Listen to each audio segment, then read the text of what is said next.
परिशुद्ध, नीतिमान, सब कुछ के सृष्टिकर्ता और सर्वशक्त स्वर्गीय पिता को सारा अधिकार, आधिपत्य और महिमा हो। उनका अति परिशुद्ध और सर्वशक्त नाम की हर काल में सबसे ज्यादा स्तुति और आराधना हो। आमीन। प्रियजनों, प्रभु पिता ने अपने हृदय में बच्चों के लिए जो स्वप्न देखा था, उसे पूरा करने के लिए ही अंतिम काल में वो अपनी सारी प्रवृत्तियों को कार्यान्वित करते हैं। अनेक हजार वर्षों के प्रभु पिता के इंतजार और प्रभु पिता की प्रवृत्तियों की संपूर्णता जब दृश्य होती है या प्रकट होती है, वो समय है अंतिम काल या फिर प्रभु यीशु क्रिस्त के दूसरे आगमन का समय, यानी कि अब। तो इन अंतिम दिनों में जब प्रभु पिता की सारी मुक्तिदायक प्रवृत्तियों का पूरा होने का समय आ जाता है, तब इन प्रवृत्तियों के फल को स्वीकार करने के लिए प्रभु पिता अपने बच्चों को तैयार करते हैं। और इसके लिए प्रभु पिता ने अंतिम काल में जो निधि या खजाना हमें दी है, वो है सद्वार्ता। प्रियजनों, ये सद्वार्ता वर्ष 2005 से संसार में प्रभु पिता द्वारा भेजा हुआ उनका दूत ईसाया प्रवाचक ने इसे प्रीच किया है। प्रभु पिता के पुत्र यीशु क्रिस्त दोबारा शरीर धारण करके इस पृथ्वी पर आ चुके हैं। वो हमें मुक्ति की पूर्णता को देने के लिए हमारे इस दुर्बल शरीर को अपने महिमा पूर्ण शरीर में रूपांतरित करेंगे और हमें प्रभु पिता के शरीर और रक्त के सहभागी बनाएंगे, जैसे अदन की वाटिका में थी। प्रभु पिता ने अपने बच्चों के लिए जो तैयार किया है, उस प्रभु पिता के राज्य में एक अनंत निवास योग्य नई पृथ्वी पर हमें ले जाने के लिए यीशु क्रिस्त इस पृथ्वी पर आ चुके हैं। ये देखो, वो प्रभु के बच्चों के बीच प्रकट होने जा रहे हैं। ये सद्वार्ता प्रभु पिता द्वारा भेजे हुए प्रवाचक ने हमें सुनाया है। लेकिन प्रियजनों, जब प्रभु की ये बड़ी योजना शुरू हुई, तब शैतान भी इसके विरुद्ध जो कुछ प्रवृत्तियां कर सकता था, वो करना उसने शुरू कर दिया। प्रियजनों, प्रभु पिता के बच्चों को इस मुक्ति के जो अवकाशी है, उन बच्चों को उन्हें कैसे भी इस मुक्ति के सद्वार्ता को सुनने से रोकना ही शैतान का सबसे बड़ा एक प्रधान लक्ष्य है। और इस लक्ष्य को प्राप्त करने के लिए शैतान जिस वर्ग का सबसे ज्यादा उपयोग करता है, वो है विद्वानों का या इन शास्त्रियों का, जानकारी रखने वाले। प्रियजनों, हमने देखा कि यीशु क्रिस्त के पहले आगमन में 2000 वर्ष पहले जानकारी है ऐसा अवकाश जताने वालों ने प्रभु के प्रिय पुत्र, जिनके पास यथार्थ जानकारी थी, उनका परिहास किया, तिरस्कार किया और उन्हें नीचा दिखाया और उन्हें क्रूस पर चढ़ा दिया। उन पंडितों के नजरिए में प्रभु के प्रिय पुत्र जो संसार के मुक्तिदाता है, वो केवल उस गलीली के नसरत से आया एक साधारण बढ़ई था, कारपेंटर। इन पंडितों के विचार में वो एक साधारण मनुष्य था, जिसके पास कोई जानकारी या पंडिताई नहीं थी। अपनी पंडिताई की बुनियाद पर यात्रा कर रहे फरीसियों और शास्त्रियों ने प्रभु के प्रिय पुत्र के मुख से निकलने वाले जीवन के वचन और दैविक ज्ञान के शब्द सुनने से लोगों को रोका 2000 वर्ष पहले। इसके लिए वो लोग एक न्याय देते थे कि इसके पास, प्रभु के पुत्र के पास जानकारी नहीं है, इसने कुछ पढ़ा नहीं है। पंडिताई रखने वाले हम में से कोई भी उसमें विश्वास नहीं करता। बाइबल के पंडित और शास्त्री लोगों को ऐसा सिखाते थे कि तुम लोग उसमें इसलिए विश्वास कर लेते हो क्योंकि तुम्हारे पास जानकारी नहीं है। इस तरह लोगों को प्रभु के प्रिय पुत्र से दूर करते थे।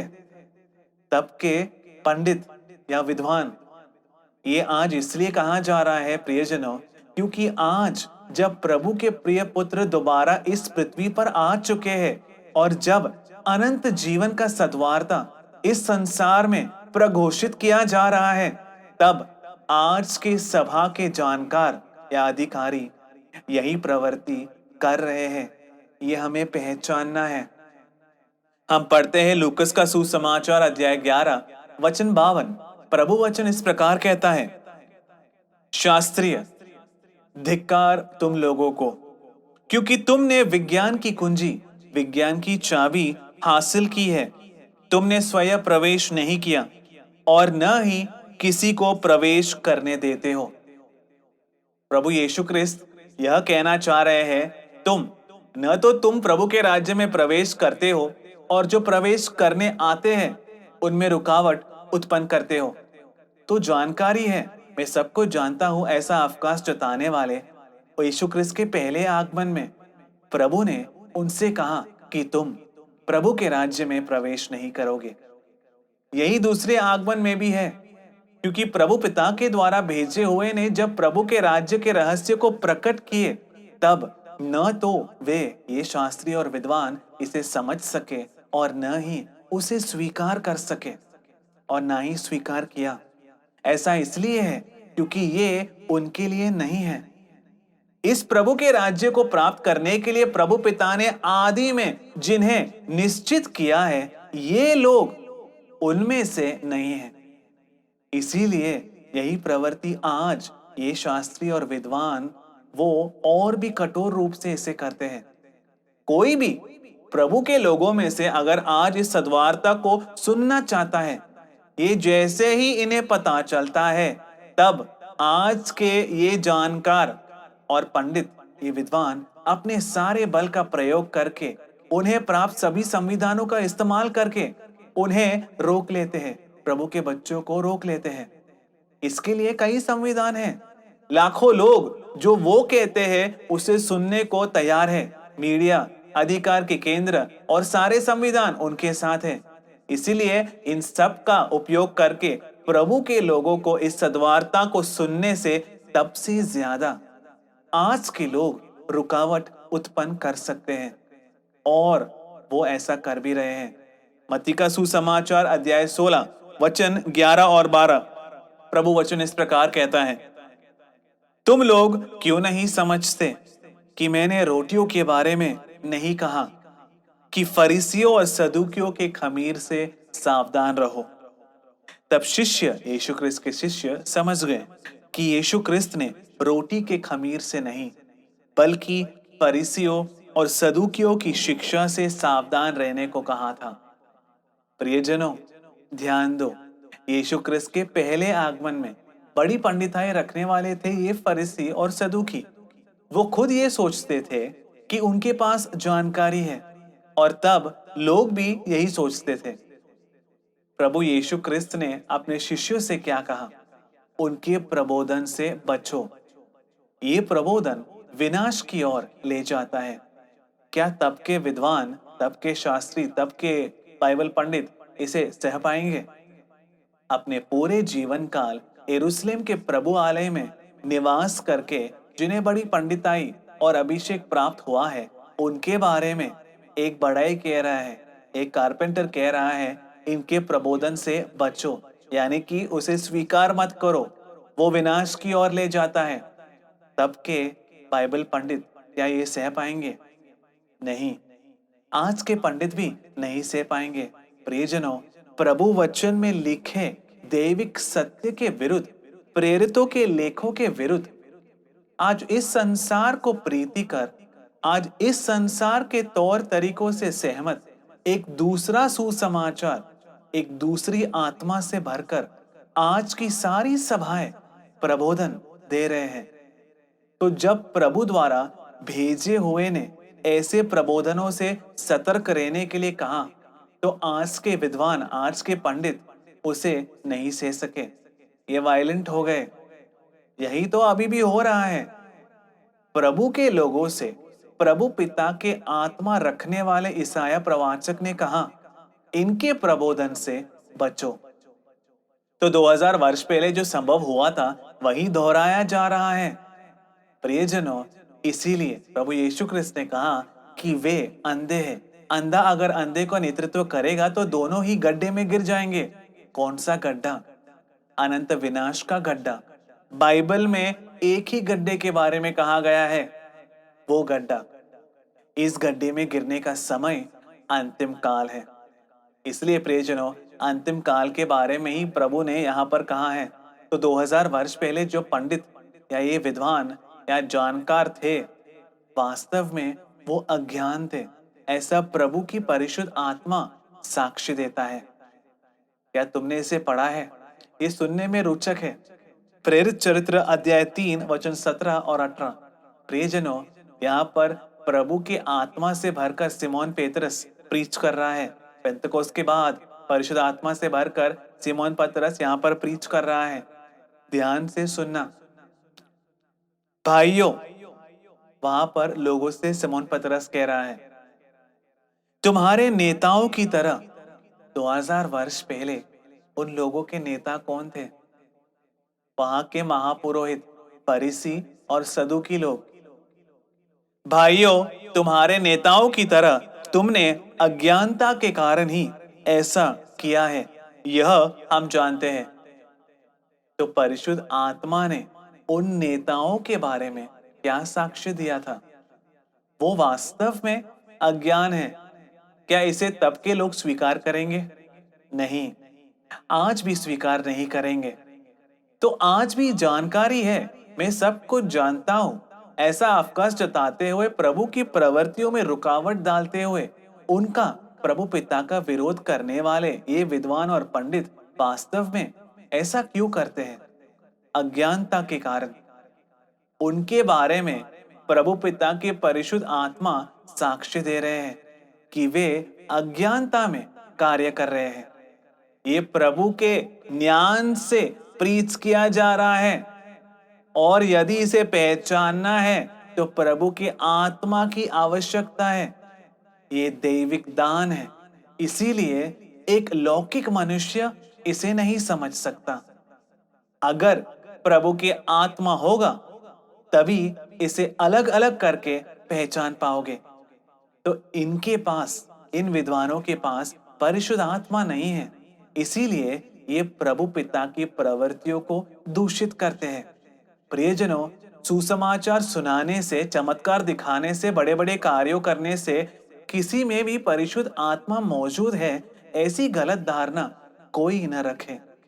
परिशुद्ध आत्मा के अलावा एक दूसरा आत्मा भी यही सब कर सकता है, ऐसा विशुद्ध लेख हमें साक्ष्य देता है।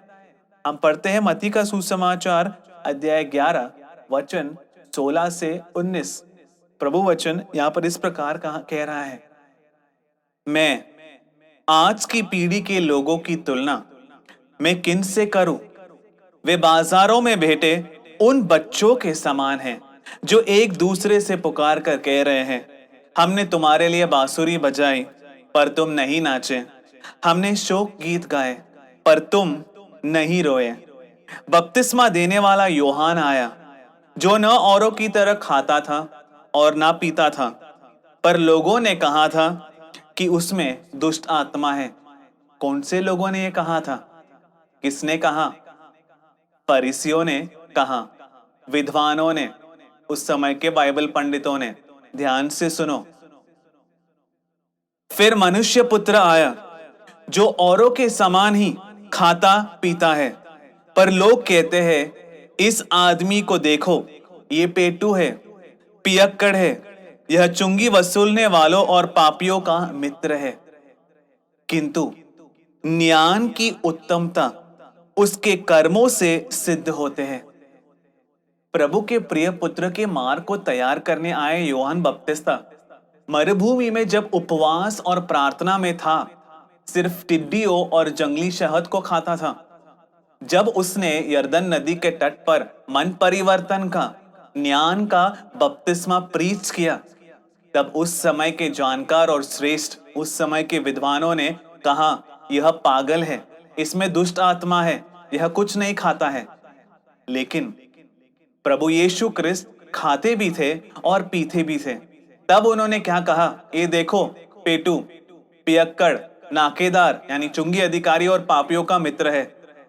तब के जानकार के समूह न तो प्रभु के प्रिय पुत्र के मार्ग को तैयार करने वाले को और ना ही प्रभु पिता द्वारा भेजे उनके ही मुक्तिदाता को स्वीकार कर सके। प्रभु के प्रिय पुत्र के मार्ग को तैयार करने आए यूहन्ना बपतिस्ता और प्रभु के प्रिय पुत्र यीशु क्रिस्त द्वारा की गई ज्ञान की प्रवृत्तियों को वे विद्वान, वे बाइबल के पंडित इसे पहचान नहीं सके। तो उन पंडितों की पंडिताई से प्रभु पिता को क्या लाभ, प्रभु पिता के बच्चों को क्या लाभ। और सिर्फ ये बात नहीं है कि प्रभु के बच्चों को इससे कोई लाभ नहीं, बल्कि ये उनके लिए, प्रभु पिता के बच्चों के लिए एक बोझ बन गया है। और मुक्ति प्राप्त करने में यह प्रभु पिता के बच्चों के लिए एक बाधा बन गई। तो तब के फरीसी और पुरोहितों ने यूहन्ना बपतिस्ता को स्वीकार क्यों नहीं किया था? इसके अनेक कारणों को हम देख सकते हैं। प्रियजनों, प्रभु पिता के प्रोटोकॉल के हिसाब से एक प्रवाचक पुरोहित से ऊपर होता है। प्रवाचक वो व्यक्ति होता है जिसे प्रभु पिता अपने वचनों को प्रत्यक्ष रूप से देता है। इस तरह प्रभु पिता के वचन को प्रभु पिता से स्वीकार करके बिना किसी कलंक के और बिना उसे तोड़े मरोड़े प्रभु पिता के अधिकार के साथ जो प्रभु के लिए बोलने वाला और इन वचनों को प्रकट करने वाला, वो है एक प्रवाचक। तो पुरोहित चाहे महापुरोहित ही क्यों ना हो, अगर वो प्रवाचक यूहन्ना बपतिस्ता का अंगीकार कर लेते तो उन्हें यूहन्ना के अधीन होना होगा। उनकी पंडिताई उन्हें उसकी अनुमति नहीं देती। वो जिस सिंहासन पर बैठते हैं, वो विद्वान जिस सिंहासन पर बैठते थे, उसकी उन्हें अत्यधिक कामना थी। अपने सिंहासन से नीचे उतरकर ऊंट के कपड़े का वस्त्र पहने, कमर में एक चाकू लिए, टिड्डियों का और जंगली शहद को खाने वाले, मरुभूमि में निवास करने वाले, देखने में एक पागल जैसा यूहन्ना बपतिस्ता के सामने वो झुक नहीं सके। लेकिन स्त्रियों में से जन्म लेने वालों में से वे यूहन्ना बपतिस्ता सबसे श्रेष्ठ व्यक्ति थे, वचन साक्षी देता है। परंतु उनके सामने जो सबसे बड़ी रुकावट थी, वो थी उनकी पंडिताई, उन विद्वानों की पंडिताई, उनकी यह सोच कि वे सब कुछ जानते हैं। प्रियजनों, तो यूहन्ना ने क्या किया? यूहन्ना बपतिस्ता ने एक बहुत ही मनोहर प्रवृत्ति की 2000 वर्ष पहले। प्रियजनों, होरेब के पर्वत पर प्रभु पिता ने एक प्रतिज्ञा ली कि अगर मूसा द्वारा दिए नियमों का पालन करोगे तो प्रभु पिता एक मुक्तिदाता को देंगे। मुक्तिदाता के आने के बाद उसका कहां मानना है? तो प्रियजनों, यीशु क्रिस्त है हमारे मुक्तिदाता। जब वो आए 2000 वर्ष पहले, तब उनकी बातों को सुनना है, और अगर उनकी कहीं बातों को सुनना है तो उनसे भी ज्यादा छोटा बनना होगा, क्योंकि मनुष्य हमेशा उसकी बातों को ही सुनता और मानता है जो उससे बड़ा होता है। लेकिन यहां यीशु क्रिस्त कैसे आया था? भले ही वो प्रभु के समान रहे, वो प्रभु थे, फिर भी वो मनुष्य की तरह दिखाई पड़े, स्वयं शून्य बने और दास का रूप स्वीकार किया। इस तरह उन्नत और परिशुद्ध प्रभु के प्रिय पुत्र ने खुद को छोटा बनाया। उसी समय प्रभु पुत्र के सामने बड़े ही श्रेष्ठ और उन्नत कौन बनकर उनके सामने खड़े हुए थे 2000 वर्ष पहले? पुरोहित और सभा के श्रेष्ठ अधिकारी, जिनका सब लोग अनुसरण करते थे। तो यीशु क्रिस्त को ऊंचा उठाने के लिए, उन्हें बड़ा बनाने के लिए, उनके वाक्यों का पालन करवाने के लिए आए यूहन्ना बपतिस्ता ने क्या किया था? प्रभु के पुत्र के सामने जो बहुत बड़े थे और श्रेष्ठ पुरोहित, विद्वान और अधिकारी थे, उन्हें काटकर छोटा कर दिया। उनके मुख को देखकर वह बोला, सर्प की संतानों, उन्हें यीशु क्रिस्त से भी छोटा बना दिया। किस लिए? जिससे वो प्रभु के प्रिय पुत्र के शब्दों को सुन सके। यही है प्रभु पिता का हित। उसके बाद योहान ने क्या किया? यीशु क्रिस्त को ऊंचा उठाने के लिए उन्होंने कहा, उन्हें बढ़ना है और मुझे घटना है। तब के विद्वान इसे बर्दाश्त नहीं कर सके। सभा के श्रेष्ठ अधिकारी इसे सहन नहीं कर पाए, इसलिए वे यीशु क्रिस्त को भी स्वीकार नहीं कर पाए। और यही उनके दूसरे आगमन में भी संभव होता है। प्रियजनों, इस पृथ्वी पर शरीर धारण करके आए प्रभु के प्रिय पुत्र किस अवस्था में है, यह इस विशुद्ध लेख में लिखा है। वो सबसे छोटे बन गए हैं। प्रभु के प्रिय पुत्र जो सब जानकारी और ज्ञान के स्रोत हैं, वे सारी परिशुद्धि और शक्ति के स्रोत होते हुए भी, जिन्होंने इतना ज्यादा खुद को शून्य और छोटा बनाया, जिन्हें स्वर्ग और पृथ्वी पर सारा अधिकार प्राप्त है, जब वे इस पृथ्वी पर सबसे छोटे बनकर विनम्र बनकर आए हैं, तब यहाँ के विद्वान और पंडित और पुरोहित अपने सिंहासनों पर परिशुद्ध और श्रेष्ठ के रूप में विराजमान हैं। तो अगर उन्हें प्रभु के प्रिय पुत्र का अनुसरण करना है, तो उन्हें छोटा बनाया जाना है, क्योंकि वो कभी भी स्वयं छोटे नहीं बनेंगे। इसलिए प्रभु के प्रिय पुत्र के दूसरे आगमन में उनके मार्ग को तैयार करने जो आया है, ईसाया प्रवाचक के सामने भी उन्होंने कभी भी छोटा नहीं बनना चाहा। प्रियजनों, तो 2000 वर्ष पहले तब के विद्वानों और श्रेष्ठों ने जो गलतियां की थी, वही गलतियां उनकी पूर्णता में आज के विद्वानों और श्रेष्ठ इसे कर रहे हैं। प्रियजनों, हम पढ़ते हैं मार्कुस का सुसमाचार अध्याय 12 वचन 24। प्रभु वचन इस प्रकार कहता है, यीशु ने हमसे कहा, तुम विशुद्ध लेख और प्रभु की शक्ति को नहीं जानते हो, इसीलिए तुमसे गलती हो रही है।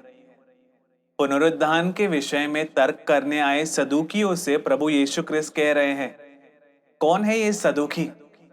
पुरोहित और सभा के श्रेष्ठ जो प्रभु के आलय में सभी कार्यों को संभालते थे, वो थे सदूकी।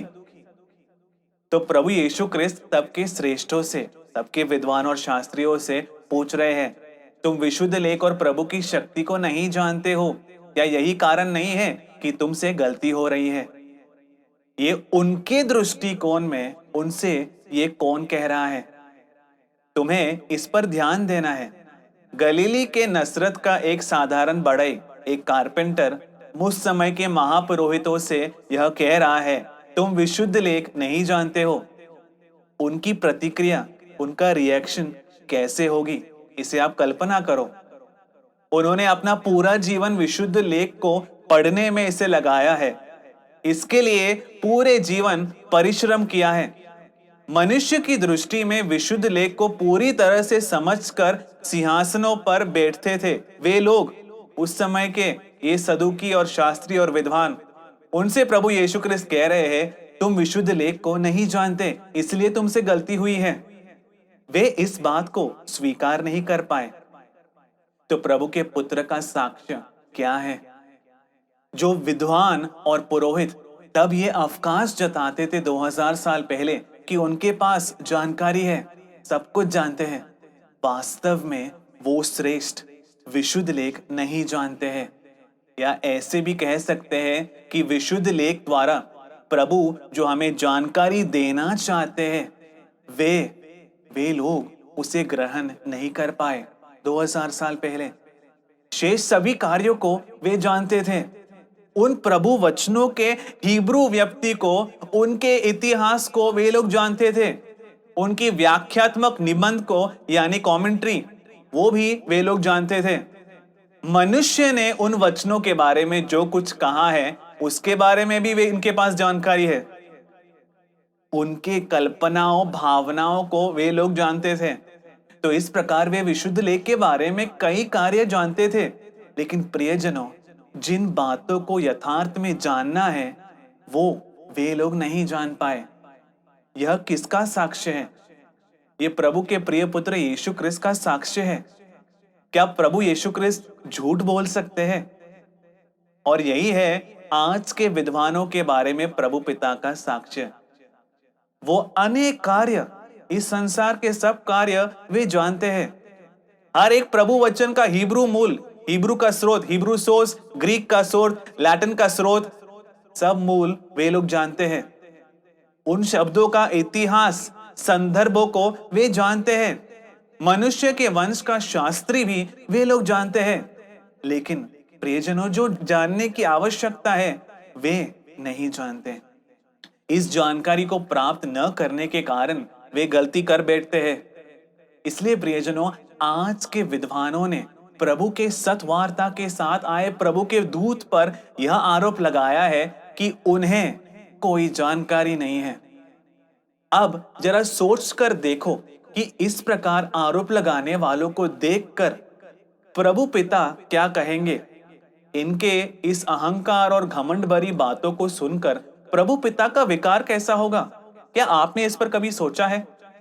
प्रियजनों, इसीलिए यह पहचानना है कि इस प्रकार आरोप कौन लगाता है। लूकस का सुसमाचार अध्याय 10 वचन 21, प्रभु वचन इस प्रकार कहता है, उसी घड़ी परिशुद्ध आत्मा से आनंदित होकर यीशु क्रिस्त बोले। प्रियजनों, यह एक मनोहर प्रभु का वचन है। पिता, आप जो स्वर्ग और पृथ्वी के प्रभु हैं, मैं आपकी स्तुति करता हूं। तो यीशु क्रिस्त प्रभु पिता की स्तुति कर रहे हैं। क्यों? वो आगे लिखा है, क्योंकि आपने यह सब, क्या सब? प्रभु के राज्य के रहस्य, दैविक रहस्य, प्रियजनों, दैविक ज्ञान, यह सब विज्ञानियों और बुद्धिमानों से छिपाकर शिशुओं पर प्रकट किया है। ध्यान से सुना, प्रभु यीशु क्रिस्त ने प्रभु पिता के राज्य के रहस्य विज्ञानियों और बुद्धिमानों से इसे छिपाया है। अगर प्रभु पिता ने छिपा दिया तो क्या फिर कोई उसे प्रकट कर पाएगा? अगर प्रभु पिता ने छिपाने की ठान ली हो तो क्या फिर कोई भी उसे खोल सकेगा? तो प्रभु के सानिध्य में जो व्यक्ति खुद को विद्वान, ज्ञानी, श्रेष्ठ, विज्ञानी मानते हैं, उनसे प्रभु पिता ने प्रभु पिता के राज्य के रहस्यों को छुपा कर रखे हैं। इस प्रवृत्ति में यीशु क्रिस्त बड़ा आनंदित हुआ। वो अपने पिता की स्तुति कर रहे हैं। यही यीशु क्रिस्त की आत्मा आज भी कर रही है। प्रियजनों, लेकिन किन्हें प्रकट करके यह दिया जाता है? शिशुओं को। कौन है शिशु? जो मन परिवर्तन करके स्वयं छोटा बनता है। कहां छोटा बनना है? यही दिक्कत है। आज मनुष्यों के सामने महिमा प्राप्त करने के लिए सब किसी के भी सामने छोटा बनने को तैयार हो जाते हैं। लेकिन यीशु क्रिस्त ने किसके सामने छोटा बनकर दिखाया है? उन्होंने कहा कि मैं समाधान प्रिय और विनीत हृदय वाला हूं। उनका विनम्र, उनका विनय क्या है? प्रियजनों, प्रभु पिता के सामने, प्रभु वचन के सामने, प्रभु की प्रवृत्तियों के सामने और प्रभु द्वारा जो भेजे गए उनके सामने अपने आप को सबसे ज्यादा छोटा और विनीत बनाना, यही वो विनय है जो यीशु क्रिस्त ने हमें 2000 साल पहले इस पृथ्वी पर दिखाया है। तो इस तरह विनीत बनकर, मन परिवर्तन करके जो खुद को छोटा बनाता है वो होता है शिशु।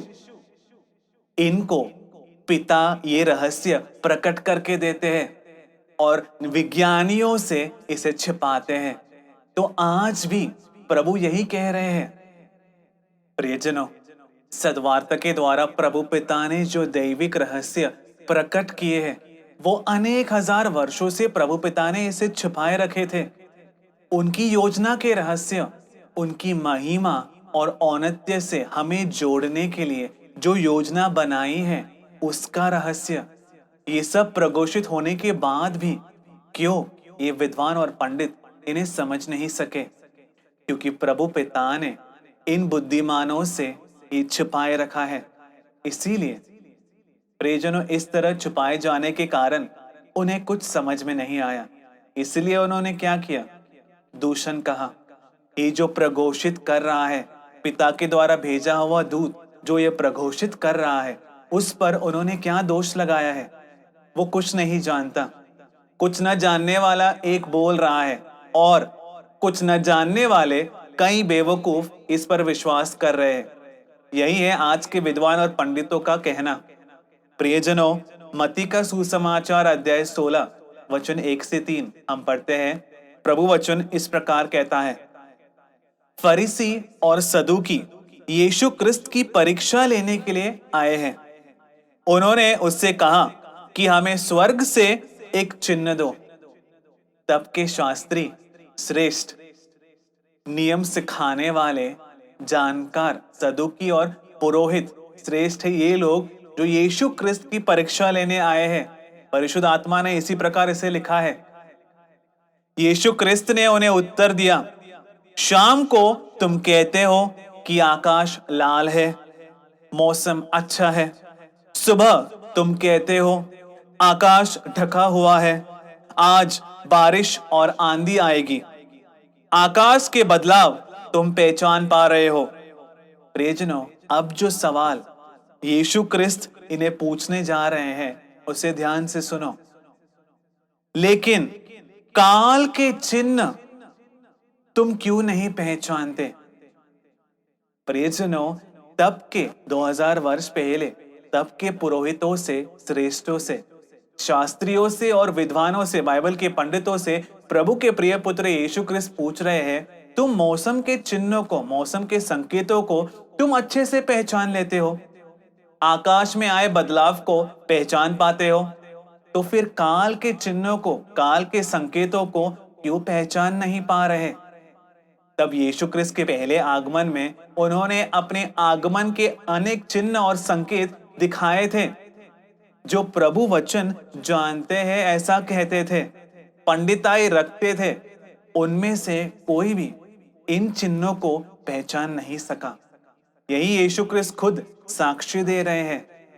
ये तो सिर्फ यथार्थ में एक दृष्टांत है। प्रियजनों, काल के संकेतों को हम सबसे ज्यादा अंतिम काल में इसे देखते हैं।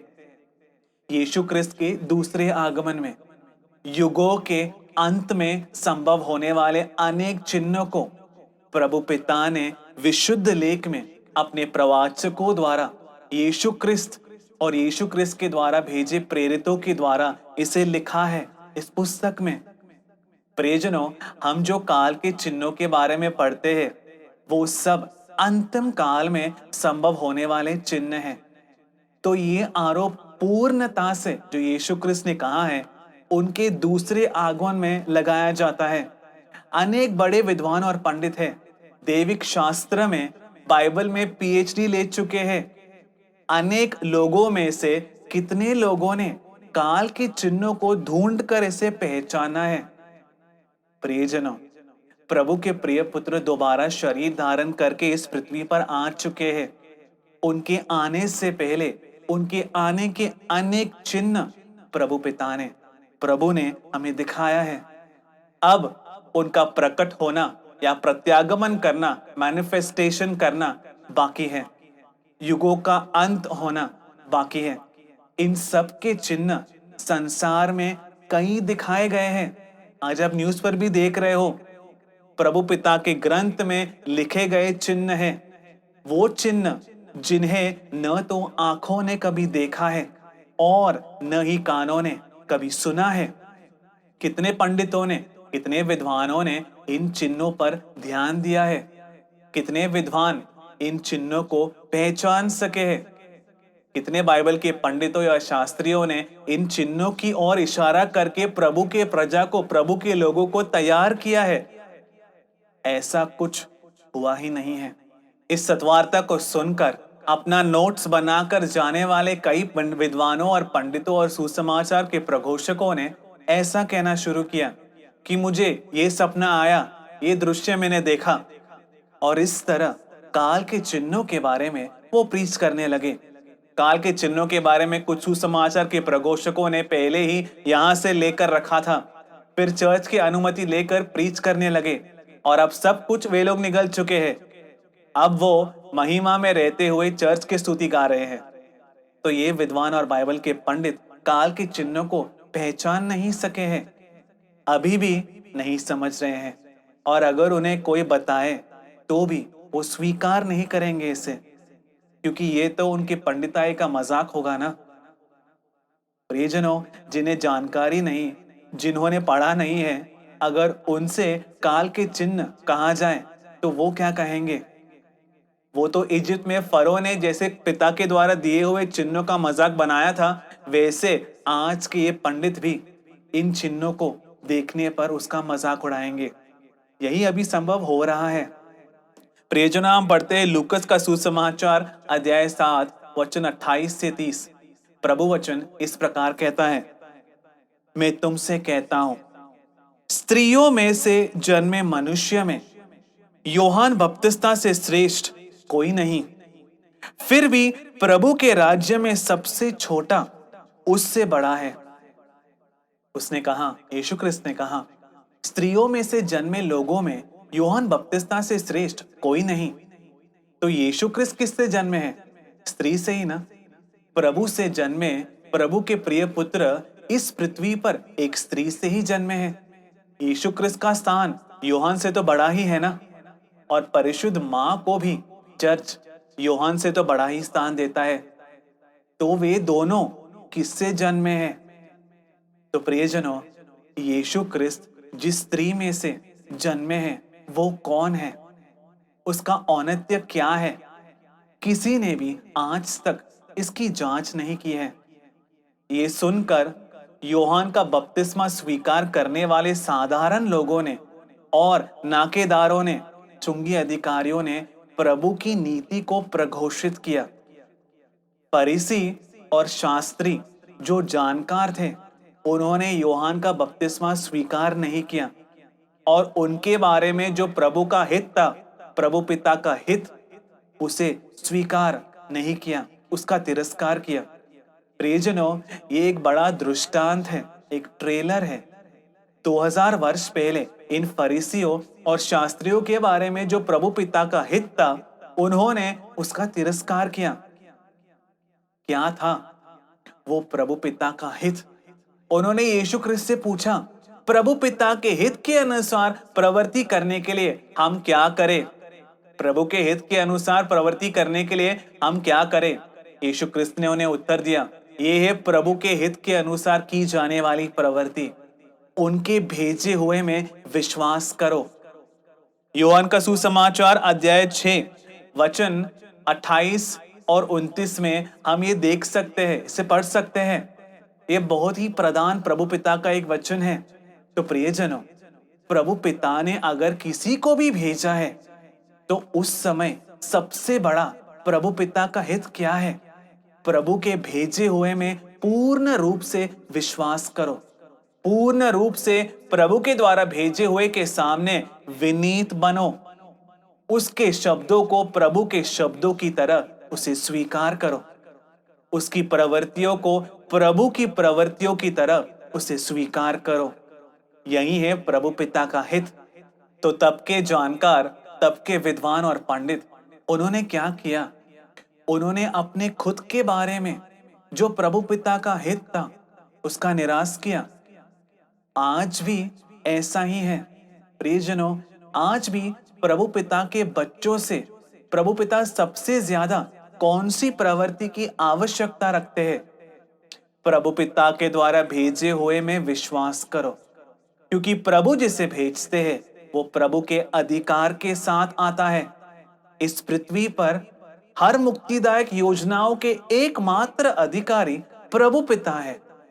प्रभु द्वारा भेजे हुए का अधिकार प्रभु का अधिकार है। इसे बड़े ही मनोहर रूप से हम पुराने नियम में इसे देख सकते हैं। मूसा जब कहता है कि वो बोलने में हकलाता है, इसलिए किसी और को भेजो, तब प्रभु पिता उस पर क्रोधित होते हैं। तब प्रभु उससे कहते हैं, तुम अपने भाई हारून को बुलाओ, वो तो बात करने में चतुर है ना, तुम उसके लिए प्रभु के समान होंगे। तो प्रभु के द्वारा भेजे हुए प्रभु के प्रवाचक के शब्दों को प्रभु के शब्दों की तरह ही स्वीकार करना है। प्रभु का हित। जानकारों ने इस प्रभु के हित का निराश किया है, इसे कोई इंपॉर्टेंस नहीं दिया।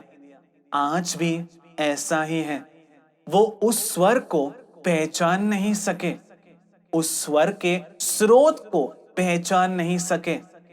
उनकी किसी भी पंडिताई या थियोलॉजी ने आज तक उनकी सहायता नहीं की। तो पंडितों से या विद्वानों से जो बड़ी भूल हुई है, उन्होंने ये जो महा अपराध किया है, ये हमारे ध्यान में होना चाहिए। प्रियजनों, हम पढ़ते हैं प्रेरित चरित्र अध्याय 13 वचन 27। प्रभु वचन इस प्रकार कहता है, आए हम पढ़ते हैं इसे।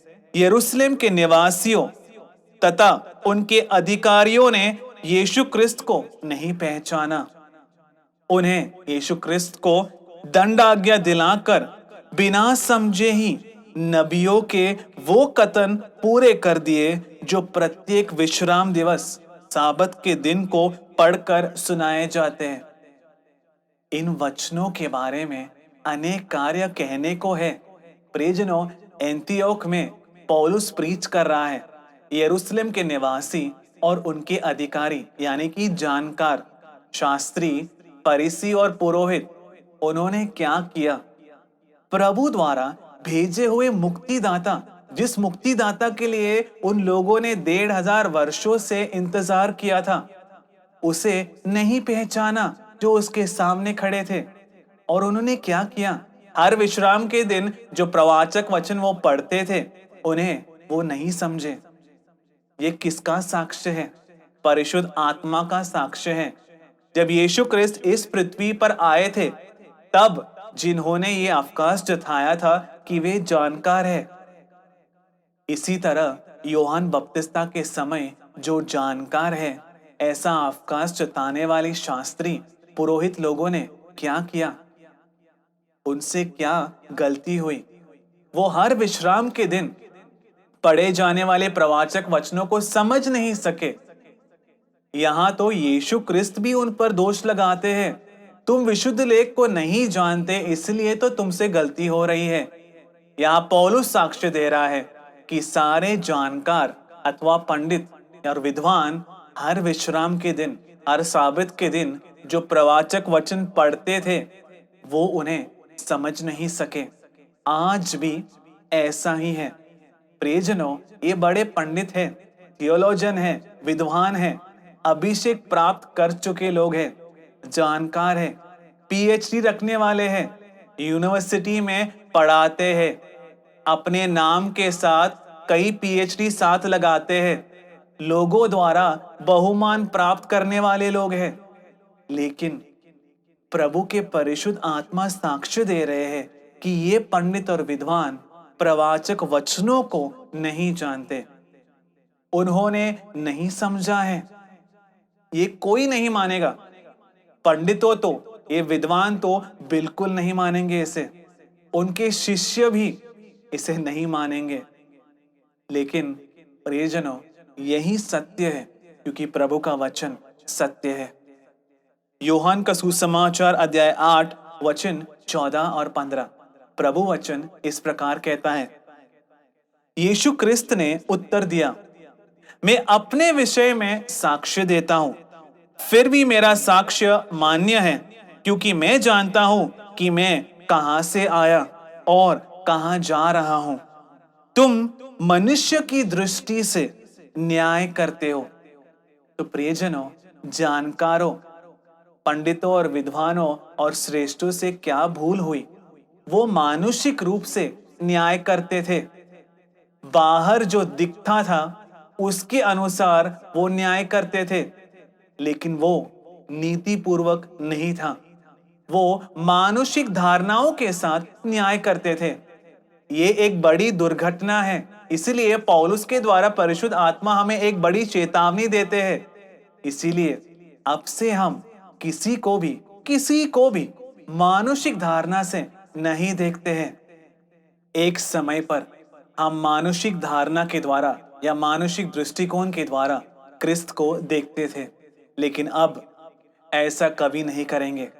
तो प्रियजनों, जानकारों और इन विद्वानों ने पंडितों के साथ जो एक बड़ी दुर्घटना होती है वो ये है कि ये मानुषिक धारणा से, मानुषिक दृष्टिकोण से ही सब कुछ देखते हैं। अगर प्रभु पिता द्वारा भेजे हुए को मानुषिक रूप से देखोगे तो गलती हो जाएगी। 2000 वर्ष पहले अगर यीशु क्रिस्त को मानुषिक धारणा से देखे तो वो कौन था? बड़ाई का काम करने वाला यीशु, उससे ज्यादा कुछ मानुषिक नहीं है। लेकिन जब सिमियोन पतरस ने कहा कि तुम जीवित प्रभु के पुत्र क्रिस्त हो, तब यीशु क्रिस्त ने क्या कहा उससे? सिमियोन पतरस, तुम्हें यह मांस और रक्त ने नहीं बल्कि मेरे स्वर्गीय पिता ने ये प्रकट करके दिया है। तो दैविक धारणा देकर हमें दूसरों को कैसे देखना है, यह प्रकट करके हर एक के बारे में हमें यथार्थ चित्र स्वर्गीय पिता प्रकट करके देते हैं। यीशु क्रिस्त ने कहा, पिता के अलावा ये कोई नहीं समझता कि पुत्र कौन है। तो दोबारा शरीर धारण करके आए प्रभु के प्रिय पुत्र के बारे में और उनके मार्ग को तैयार करने के लिए उनके द्वारा भेजे हुए के बारे में अगर जानना है तो प्रभु पिता से ये दैविक धारणा हमें मिलनी है। प्रभु पिता को यह हमें प्रकट करके देना है। प्रभु पिता को ये बोध हमें देना है। अगर इसे मानुषिक रूप से देखोगे तो यह गलती हो जाएगी। जानकार या ये श्रेष्ठ बाइबल के विद्वान और पंडित या पुरोहित ये सब कौन सी गलती करते हैं? ये मानुषिक रूप से सद्वार्ता के दूत को, सद्वार्ता के प्रघोषणा को, सियोन के दैविक संविधान को और प्रभु पिता द्वारा की जाने वाली प्रवृत्तियों का न्याय करते हैं। यही गलती हुई है उनसे। दैविक धारणा को प्राप्त करना है, हमें प्रार्थना करना है। प्रभु के परिशुद्ध आत्मा ही हमें प्रभु पिता के विचार देते हैं। तो परिशुद्ध आत्मा इन लोगों से नष्ट हुए हैं, इसलिए ये मानुषिक धारणा और मानुषिक दृष्टिकोण के अधीन हो गए हैं। सिर्फ प्रभु के प्रवाचकों को ही नहीं बल्कि पूरे प्रभु वचनों को ये पंडित और विद्वान मानुषिक रूप से इसे देखते हैं। इसके दैविक स्रोत और दैविक उद्देश्यों को उन्होंने त्याग दिया है। जिस तरह इतिहास और संस्कृति की व्याख्याएं दी जाती है, उसी तरह वो प्रभु वचन की भी व्याख्या देते हैं, इंटरप्रिटेशन देते हैं। जिस तरह इनकी व्याख्याओं पर चर्चा किए जाते हैं, उसी तरह उन्होंने प्रभु वचन की व्याख्या पर भी शास्त्र लिखे हैं।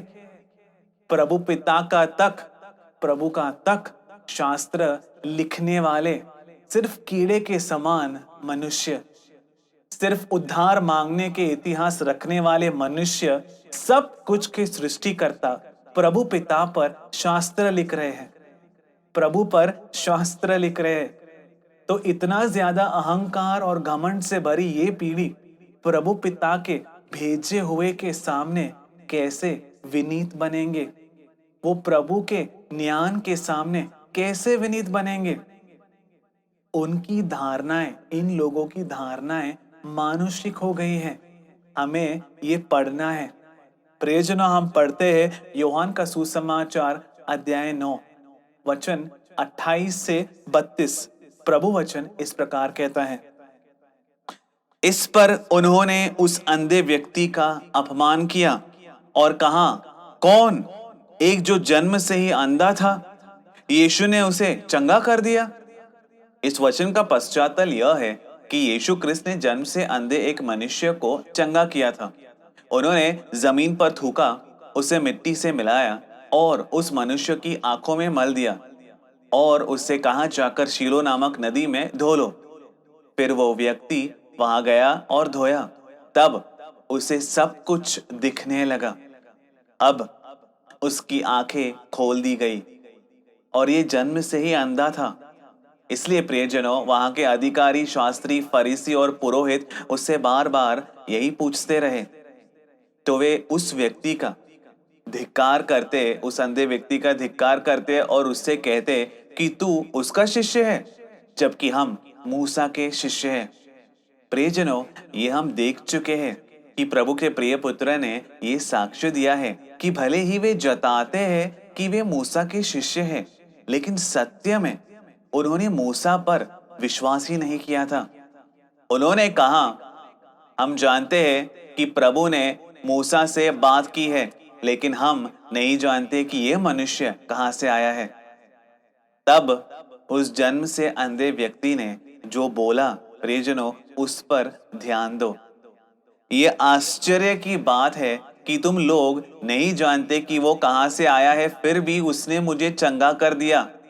हम जानते हैं कि प्रभु पापियों की प्रार्थना नहीं सुनते, लेकिन वो उनकी सुनते हैं जो उनकी आराधना करते हैं और उनकी इच्छा को पूरा करते हैं।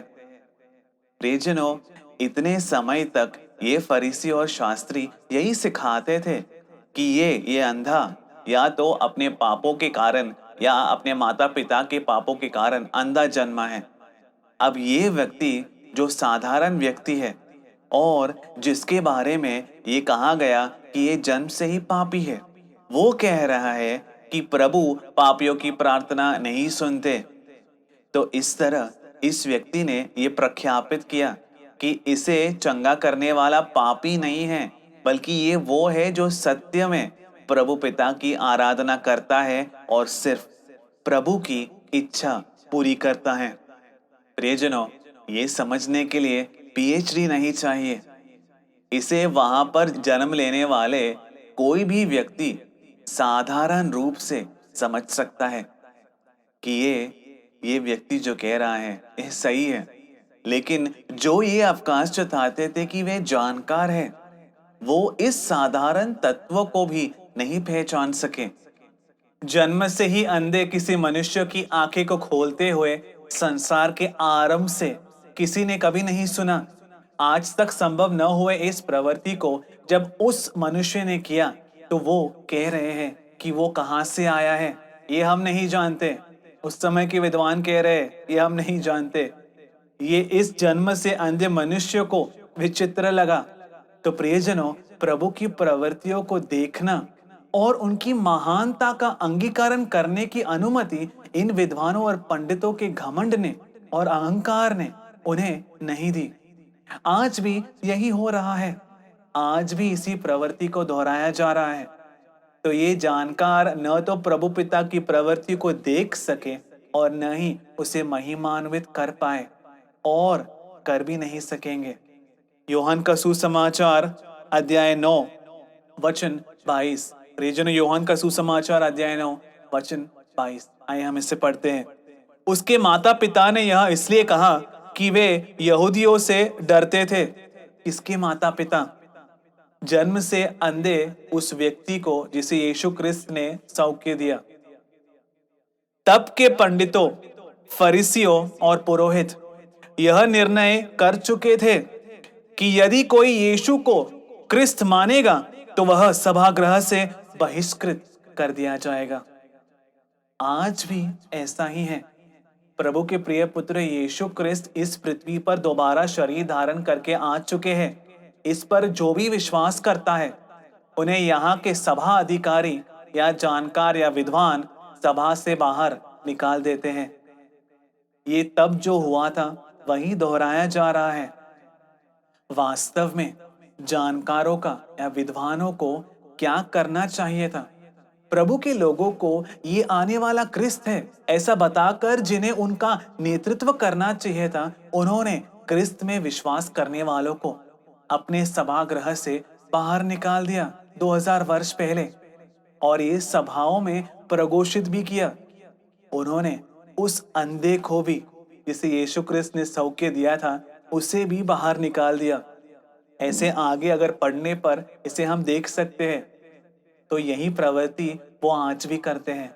जो भी एम्परर इमैनुएल को स्वीकार करते हैं, उन्हें सिर्फ सभा से ही बाहर नहीं निकालते, बल्कि उन्हें समूह से बाहर निकालकर पीड़ा पहुंचाते हैं। और जितना हो सके उन्हें तड़पाते रहते हैं।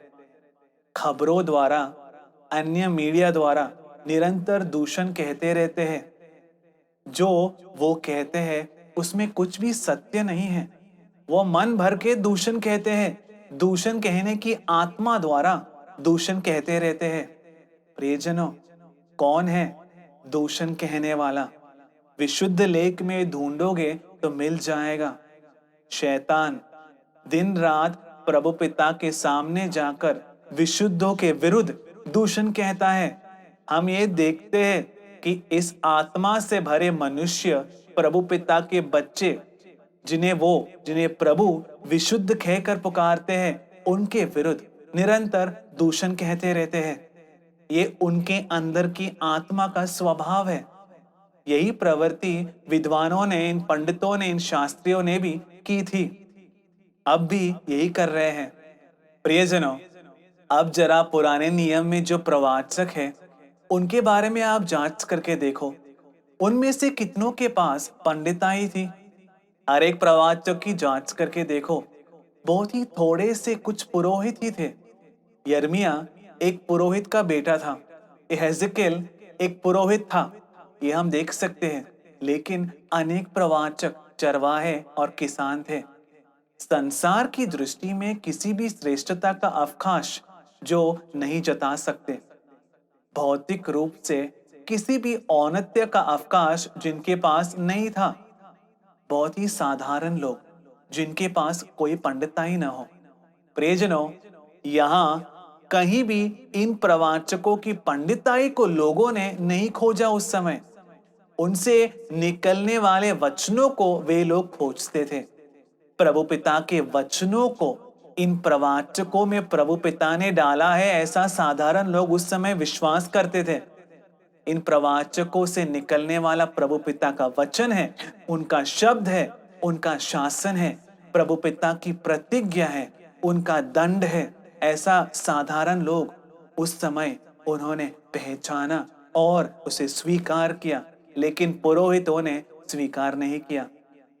तो आज सद्वार्ता के दूत को, पिता के द्वारा भेजे हुए सद्वार्ता के दूत को और उसमें विश्वास करने वालों को पंडिताई नहीं है, जानकारी नहीं है, ऐसा परिहास करने वाले और दोष लगाने वाले लोग अगर पहले जिए होते किसी प्रवाचक या यीशु क्रिस्त के समय में, तो क्या ये उन्हें स्वीकार करते? नहीं करते। यही गलती वो वहां भी करते।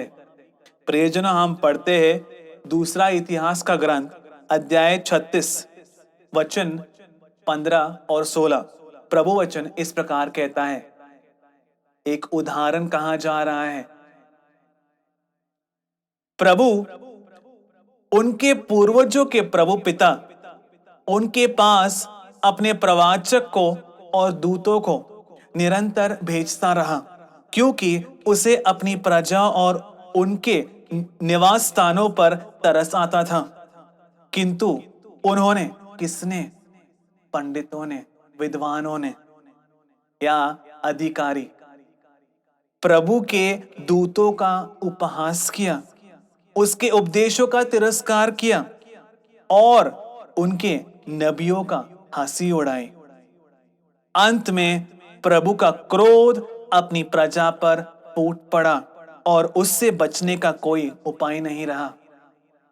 प्रियजनों, प्रभु के दूतों का, उनके नबियों का परिहास करते थे और उनके शब्दों का निराश करते थे और प्रवाचकों की अवहेलना भी, प्रवाचकों की इंसल्ट भी करते थे। तो ये इन पंडितों का, इन पुरोहितों का, इन शास्त्रियों का स्वभाव है। इस तरह प्रभु का क्रोध अपने लोगों के विरुद्ध इतना ज्यादा बढ़ गया कि रोका ना जा सके। तो यीशु क्रिस्त के मार्ग को तैयार करने के लिए अथवा उनसे पहले भेजे किसी भी प्रवाचकों को तब के अधिकारियों ने स्वीकार नहीं किया। उन अधिकारियों ने, जानकारों ने, शास्त्रियों ने प्रवाचकों का परिहास किया और उन्हें पीड़ा पहुंचाई। हम पढ़ते हैं प्रेरित चरित्र अध्याय 7 वचन 51 और 52। प्रियजनों, स्तिफनुस तब के अधिकारियों से यह कह रहा है इसे ध्यान से सुनो। हठ धर्मियों, हृदय और कान से खतना न करने वाले, आप लोग न तो सुनना चाहते हैं और ना समझना। तुम लोग सदा परिशुद्ध आत्मा का विरोध करते हैं। कौन लोग? जानकार, उस समय के अधिकारी। तुम तुम भी अपने पूर्व पिताओं के जैसे ही हो। कौन सा प्रवाचक है जिसे तुम्हारे पूर्व पिताओं ने अत्याचार या पीड़ा ना पहुंचाई हो? उन्होंने उन लोगों का वध किया जो नीति के आगमन का भविष्यवाणी करते थे। प्रियजनों, स्तिफनुस जिन पुरोहितों से यह कह रहा है, उनके पिता कौन है? पुरोहित ही थे, क्योंकि पुरोहिताई पिता से बच्चों की ओर ही आती है। तो पहले भेजे हुए सारे प्रवाचकों को इन पंडितों ने, इन विद्वानों ने, जानकारों ने और पुरोहितों ने पीड़ा पहुंचाई है। ऐसा परिशुद्ध आत्मा स्तिफनुस द्वारा साक्ष्य देते हैं। यही आज भी संभव हो रहा है। यही प्रवृत्ति अभी भी किया जा रहा है। इसलिए प्रियजनों, लूकस का सुसमाचार अध्याय 6 वचन 22 और 23 प्रभु वचन इस प्रकार कहता है, अनुग्रहित हो तुम जब मनुष्य पुत्र के कारण लोग तुमसे बैर करेंगे, तुम्हारा बहिष्कार और अपमान करेंगे और तुम्हारा नाम घृणित समझकर निकाल देंगे, तब तुम भाग्यशाली हो। उस दिन उल्लासित हो और आनंद मनाओ, क्योंकि स्वर्ग में तुम्हें एक महान पुरस्कार प्राप्त होगा। उनके पूर्वज नबियों के साथ ऐसा ही किया करते थे। यही अभी भी संभव हो रहा है। मनुष्य पुत्र यानी कि पृथ्वी पर दोबारा शरीर धारण करके आए प्रभु के प्रिय पुत्र के प्रति वो लोग तुम्हें दूषित कहेंगे, त्याग देंगे, बेइज्जती करेंगे और तुम्हारा नाम दूषित समझकर उसका तिरस्कार करेंगे। जब ऐसा होगा, तब उसमें विश्वास करने वाला भाग्यशाली है। तब तुम आनंद मनाओ, संतोष के साथ उछल कूदो, क्योंकि स्वर्ग में तुम्हारा प्रतिफल बड़ा होगा। आज इमानुएल में विश्वास करने वालों को पीड़ा पहुंचाने वालों के पिताओं ने प्रवाचकों के साथ ऐसा ही किया है। इसलिए मैंने कहा था कि आज जो प्रभु द्वारा भेजे हुए के विरुद्ध दूषण कहते हैं और जो प्रभु पिता के बच्चों को पीड़ा पहुंचाते हैं, वो लोग उन्हीं की संतान हैं जिन्होंने पहले आए प्रवाचकों को पीड़ा पहुंचाई है। प्रियजनों, हम पढ़ते हैं लूकस का सुसमाचार अध्याय 6 वचन 22 और 23।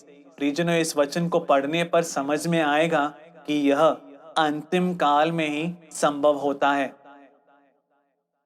अनुग्रहित हो तुम जब मनुष्य पुत्र के कारण तुमसे लोग बैर करेंगे, तुम्हारा बहिष्कार और अपमान करेंगे और तुम्हारा नाम घृणित समझकर निकाल देंगे, तब तुम भाग्यशाली हो। उस दिन तुम उल्लासित हो और आनंद मनाओ, क्योंकि स्वर्ग में तुम्हें एक महान पुरस्कार प्राप्त होगा।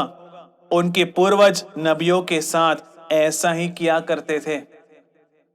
लूकस का सुसमाचार अध्याय 6 वचन 26 प्रभु वचन इस प्रकार साक्ष्य देता है, धिक्कार तुम्हें जब सब लोग तुम्हारी प्रशंसा करते हैं। उनके पूर्वज झूठे नबियों के साथ ऐसा ही किया करते थे। तो इन पंडितों के, इन विद्वानों के दो तरह के स्वभावों को हम देखते हैं। वो प्रभु पिता की ओर से आए प्रवाचक को दूषण कहते हैं, पीड़ा पहुंचाते हैं और उनकी हत्या करते हैं, उनका वध करते हैं। लेकिन वो झूठे प्रवाचकों की प्रशंसा करते हैं, उन्हें सपोर्ट करते हैं और उन्हें ऊंचा उठाते हैं। एजेकिएल का ग्रंथ अध्याय 22 वचन 26 से 28 प्रभु वचन इस प्रकार कहता है। प्रियजनों, वचनों में इसका उत्तर है, उसकी पुरोहितों ने मेरे नियम भंग किया है और मेरे विशुद्ध वस्तुओं को अशुद्ध किया है। विशुद्ध और अशुद्ध के बीच वह अंतर नहीं देखते हैं। उन्होंने अशुद्ध और विशुद्ध की शिक्षा नहीं दी है। अभी ऐसा ही है। ऐसे अनेक कार्य जिन्हें प्रभु पिता ने अशुद्ध कहा है, उन्हें वे लोग विशुद्ध मानते हैं, और प्रभु पिता ने जिन कई कार्यों को विशुद्ध कहा है, उन्हें वे लोग अशुद्ध मानते हैं। निर्मल और दूषित के बीच का अंतर वो नहीं सिखाते हैं। यही है लेवी की पुरोहिताई का व्यवस्थान। सही और गलत, प्रकाश और अंधकार, अच्छाई और बुराई, ये अलग अलग करके लोगों को, प्रभु पिता के लोगों को सिखाना है। किसके सामने अच्छाई? प्रभु पिता के सामने जो अच्छाई है उसे अच्छाई की तरह, और प्रभु पिता के सामने जो बुराई है उसे बुराई की तरह लोगों को सिखाना है। यही है पुरोहिताई का व्यवस्थान। आज इस व्यवस्थान का उल्लंघन किया जा चुका है।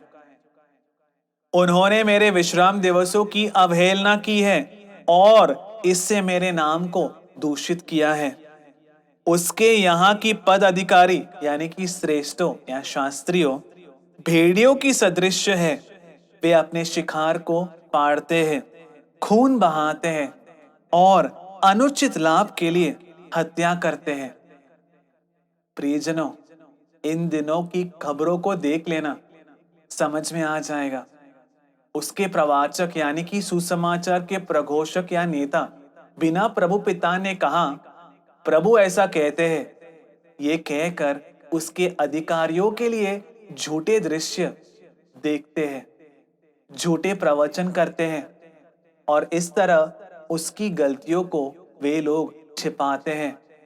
यही हमने हाल ही में खबरों में देखा था कि एक विद्वान ने, एक पंडित ने कहा, जब सभा का अधिकारी गलती करता है तो उसे एक बेडशीट से ढकना है। एक और विद्वान और पंडित ने क्या कहा, उसमें वाइट वॉश करना है, यानी कि कैसे भी उसका न्यायीकरण, जस्टिफिकेशन करना है। तो सभाएं वाइट वॉश करने वालों से आज भर चुकी हैं। इतने वाइट वॉश करने वाले ये झूठे लोग, क्योंकि इन अधिकारियों की गलतियों को ढक रहे हैं, इसलिए जानकार ऐसे झूठे प्रवाचकों को सपोर्ट करेंगे, उनकी प्रशंसा करेंगे। ये प्रभु ने लिखा हुआ है। आज भी यही हो रहा है। इन विद्वानों ने, पंडितों ने प्रेरितों को किस तरह देखा था? क्या उन्हें स्वीकार किया था? प्रेरित चरित्र अध्याय 4 पढ़कर देखो। जब प्रेरितों ने प्रीच किया तो विद्वानों ने, पंडितों ने पतरस और योहन को काउंसिल में बुलाया, अपने समिति में, अपने विचार विमर्श की सभा में उन्हें बुलाया। श्रेष्ठों का काउंसिल, महापुरोहित और अधिकारी जहां होते हैं, उनका काउंसिल, उनका समिति है ये। उन्हें बुलाकर विद्वानों ने, उस समय के शास्त्रियों ने उनसे क्या कहा था? दोबारा इस नाम पर कुछ मत बोलना। तो जानकार ये शास्त्री क्या कहेंगे? प्रभु पिता का सुसमाचार मत बोलो, प्रभु ने जिसे भेजा है उसके बारे में मत बोलो, मुक्ति के बारे में कुछ मत बोलो। यही तो ये विद्वान, ये पंडित अभी भी कर रहे हैं। एम्परर इमैनुएल के बारे में कुछ मत बोलो। प्रभु पिता ने अपनी पूर्ण मुक्ति को प्रदान करने के लिए जिसे भेजा है, उनके बारे में, उनके उस पुत्र के बारे में मत बोलो। उनके मार्ग को तैयार करने आए प्रवाचक के बारे में मत बोलो। प्रभु पिता के अनंत जीवन के बारे में मत बोलो। तो ये विद्वान, ये पंडित क्या करेंगे? प्रभु पिता के सुसमाचार को सुनाने वालों के मार्ग में रुकावट उत्पन्न करेंगे। यही तब यहूदियों ने भी किया था, पंडितों ने भी तभी किया था। और जब प्रेरित कई जगहों पर गए तब भी यही किया।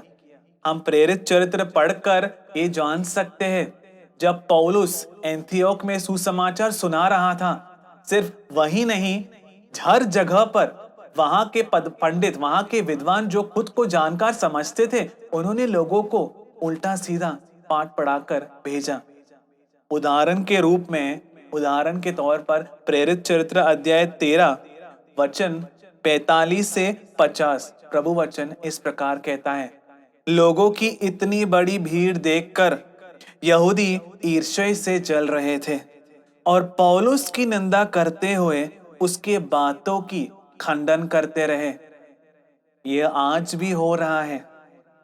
किंतु यहूदियों ने प्रतिष्ठित भक्त महिलाओं तथा नगर के नेताओं को उभाड़ा, प्रेरित करके पौलुस और बरनबास के विरुद्ध उपद्रव खड़ा कर दिया, उन्हें पीड़ित किया और उन्हें उस नगर से बाहर निकाल दिया। उन्होंने प्रेरितों के साथ क्या किया ये समझ में आ गया। यही वो अभी भी कर रहे हैं। प्रियजनों, यीशु क्रिस्त की प्रीचिंग की जांच करके आप देखो, क्या उन्होंने पंडिताई प्रीच की थी? ध्यान देकर आप देखो, वहां लोग हैरान हो गए थे। क्या देखकर? ज्ञान को सुनकर, उनके यीशु क्रिस्त के होठों से निकलने वाले कृपा वचनों को सुनकर वहां के लोग हैरान रह गए। प्रियजनों, उन्होंने पंडिताई तो प्रीच नहीं की। प्रवाचकों के शब्दों के हिब्रू स्रोत या हिब्रू मूल, तब के हालात, तब के साहचर्य या तब की साहित्य सृष्टियां पढ़ाकर क्या इसकी व्याख्याएं यीशु क्रिस्त ने दी थी? क्या उन्होंने प्रवाचक वचनों की व्याख्या निकालकर बनाई, इंटरप्रिटेशन बनाई? उन्होंने सिर्फ प्रभु वचन का उद्धार किया। प्रवाचकों ने जो उनके बारे में प्रीच किया था, प्रवाचकों के लेखों में जो लिखा था, उन्होंने सिर्फ उनका उद्धार किया। प्रियजनों, प्रभु ने कोई व्याख्याएं नहीं दी, कोई इंटरप्रिटेशन नहीं दी। किसी भी पंडिताई को प्रभु ने प्रघोषित नहीं किया। इसे तब के पंडित बिल्कुल भी सह नहीं सके। प्रियजनों, आज अब सद्वार्ता प्रीच करने वाले की जानकारी क्या है? प्रभु पिता के बच्चों को उसमें कौन सी जानकारी देखनी है? हम लेखों को पढ़ते समय देखते हैं कि एफिसियों के लेख में एक प्रार्थना है, पिता को जानने के लिए वो वचन और ज्ञान की आत्मा, प्रकाशना और ज्ञान की आत्मा को हमें प्रदान करे। तो अंतिम काल में प्रभु वचन की पूर्णता हमें प्रकट होकर मिलनी है। प्रभु वचन में छिपे हुए दैविक रहस्य हमें प्रकट होकर मिलनी है। तो हमने ये पढ़ा है कि इसे प्रकट करने के लिए प्रभु पिता एक को भेजेंगे। प्रियजनों, कुलिसियों के नाम पत्र अध्याय 1:25 वो दौत्य था, प्रभु वचन को पूर्ण रूप से प्रकट करना।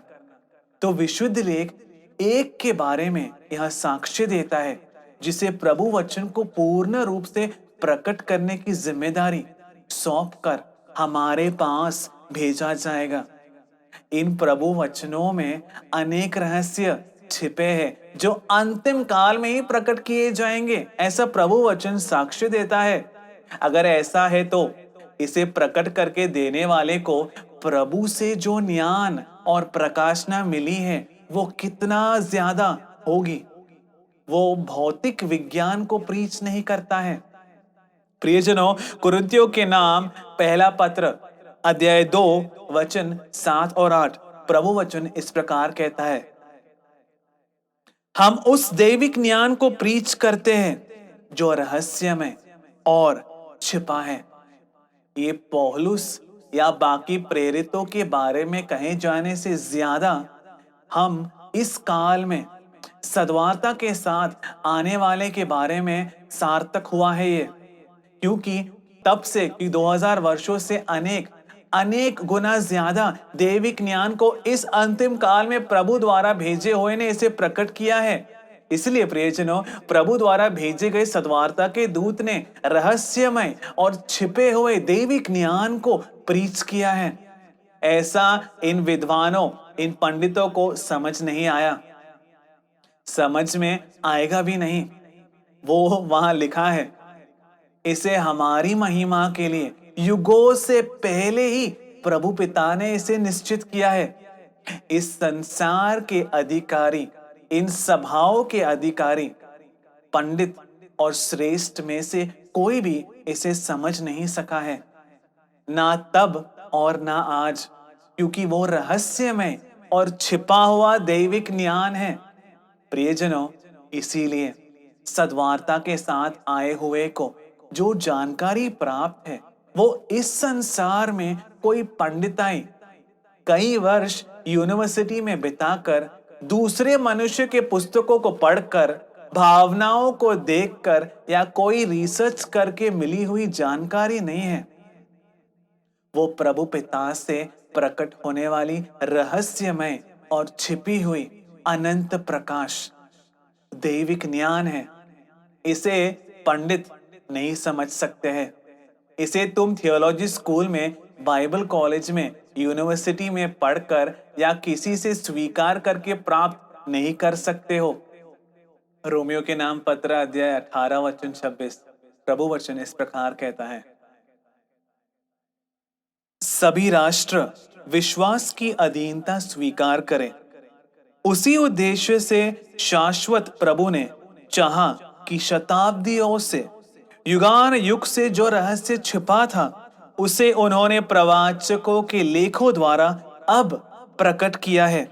यह रहस्य जो अनंत है उनकी आज्ञा अनुसार विश्वास के अनुसरण के लिए सारे लोगों को दिया गया है। तो सद्वार्ता के दूत ने क्या प्रीच किया था? वो रहस्य जो युगान युग से, युग युगों से, शताब्दियों से छिपा था, वो रहस्य था। वो प्रभु का रहस्यमय ज्ञान है। प्रभु की आत्मा, वचन की आत्मा, ज्ञान की आत्मा जिसमें है, उसमें प्रभु का भरा हुआ ज्ञान और प्रकाशना वो आज तक छिपा था। वो किस लिए प्रघोषित किया जाता है? उसमें पीएचडी लेने के लिए, इसकी जांच करने के लिए, उसके बारे में रिसर्च करने के लिए या उस पर विमर्श करने के लिए नहीं, विश्वास के अनुसरण के लिए, इसे सुनकर विश्वास करने के लिए और इसका अनुसरण करने के लिए। यह सिर्फ प्रभु पिता के बच्चों के लिए ही मुमकिन होगा, बल्कि सब प्रियजनों, बाकी सब दूषण ही कहते रहेंगे। हम पढ़ते हैं थिस्सलुनीय के नाम पहला पत्र अध्याय 2 वचन 3 और 4। प्रभु वचन इस प्रकार कहता है, हमारा उद्देश्य बेवकूफी से, अशुद्धि से या धोखे से उत्पन्न नहीं हुआ है। ये किसका साक्ष्य है? परिशुद्ध आत्मा का साक्ष्य है। तो प्रभु पिता द्वारा भेजा हुआ प्रभु का प्रवाचक और उसके होठों से निकले शब्द बेवकूफी से, अशुद्धि से या धोखे से उत्पन्न नहीं हुए हैं।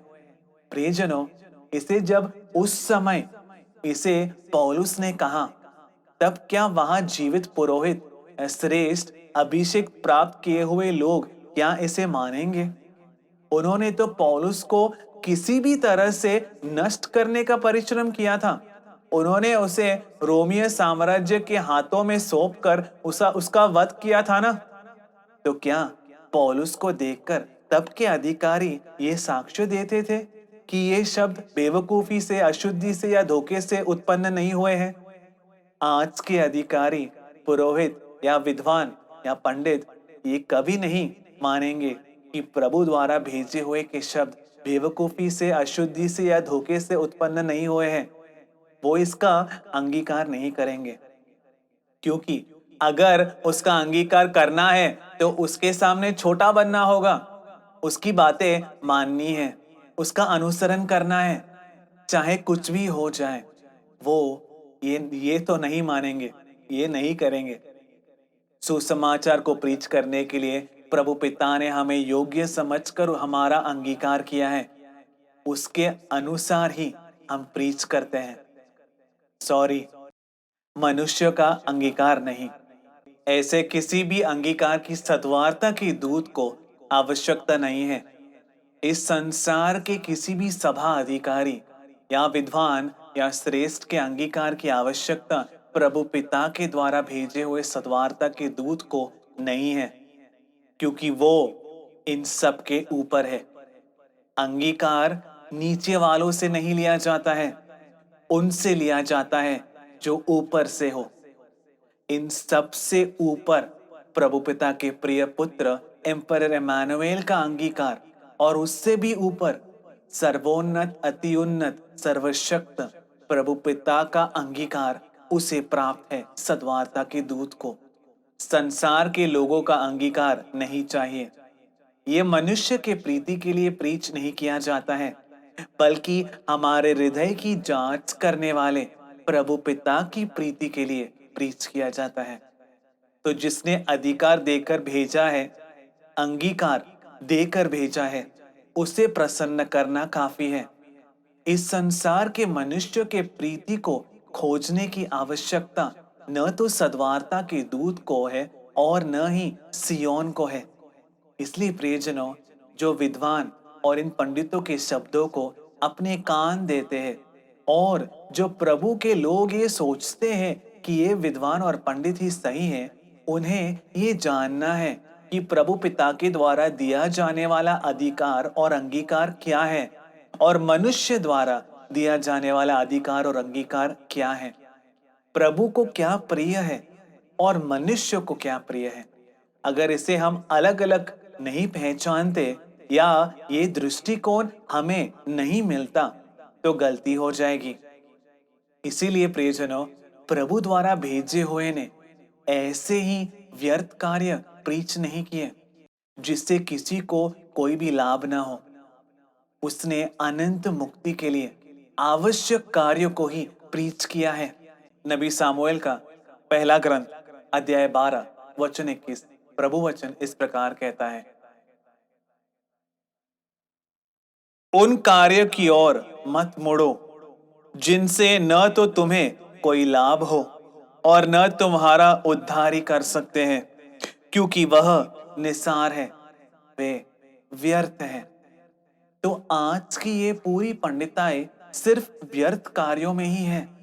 वो हमें मुक्ति देने के काबिल नहीं है और वो हमारी अनंत मुक्ति में कोई सहायता नहीं करेगी।